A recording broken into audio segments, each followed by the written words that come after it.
بسم اللہ الرحمن الرحیم۔ محترم ناظرین، السلام علیکم ورحمۃ اللہ وبرکاتہ۔ شیخ الاسلام حضرت مفتی محمد تقی عثمانی صاحب دامت برکاتہم العالیہ اور امارت اسلامیہ افغانستان کی چیف جسٹس کی طرف سے شیخ ابو ابراہیم رحمۃ اللہ علیہ کی پر ان کو خراج تحسین۔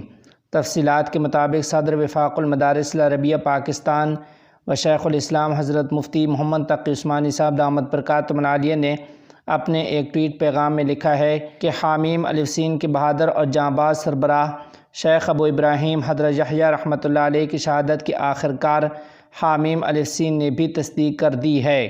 انا للہ و انا الیہ راجعون۔ حضرت مفتی محمد تقی عثمانی صاحب دامت برکاتہم لکھتے ہیں کہ لیکن انہوں نے یہ ثابت کر دیا کہ غلامی کا جوا عیش و عشرت کے ساتھ نہیں، جانوں کی قربانی دینے سے اتارا جاتا ہے۔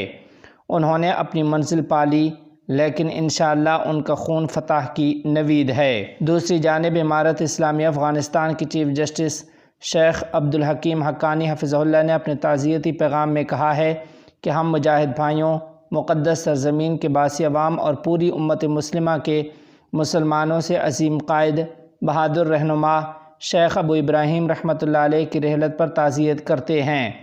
یقیناً آپ رحمۃ اللہ علیہ ناجائز خچروں کی حکومت کے خلاف ایک مضبوط جان باز و سرفروش سپاہی تھے۔ آپ اپنے دوسرے بھائیوں کے ساتھ مل کر مقدس سرزمین کی آزادی کے لیے آخر دم تک جوان مردی سے دشمن کے ساتھ برسر پیکار رہے۔ آپ رحمۃ اللہ علیہ نے اپنی ساری زندگی مقدس سرزمین اور قبلہ اول کی آزادی کے لیے وقف کر دی تھی۔ اللہ تعالیٰ اس عظیم قائد کی مغفرت فرمائے اور جنت کے وسیع باغات سے نوازے۔ نیز اللہ تعالیٰ سے دعا ہے کہ اللہ تعالیٰ ان کا شمار اونچے درجے کے شہداء میں فرمائے۔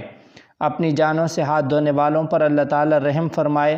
نیز اللہ سبحانہ و تعالیٰ سے دعا ہے کہ اللہ تعالیٰ انہیں جنت الفردوس نصیب فرمائے۔ چیف جسٹس آف افغانستان نے کہا کہ ہم اللہ تعالیٰ سے دعا گو ہیں کہ اللہ تعالیٰ امت کو آپ کے بعد ایک صالح جانشین عطا فرمائے جو ان کے راستے پر جاری رہے اور اس وقت تک جہاد کا جھنڈا اٹھائے رکھے جب تک کہ بیت المقدس ناجائز خچروں کی حکومت کے نجس وجود سے آزاد نہ ہو جائے اور جب تک کہ امت اسلامیہ کے ساتھ عزت و آبرو واپس نہ لوٹ آئے۔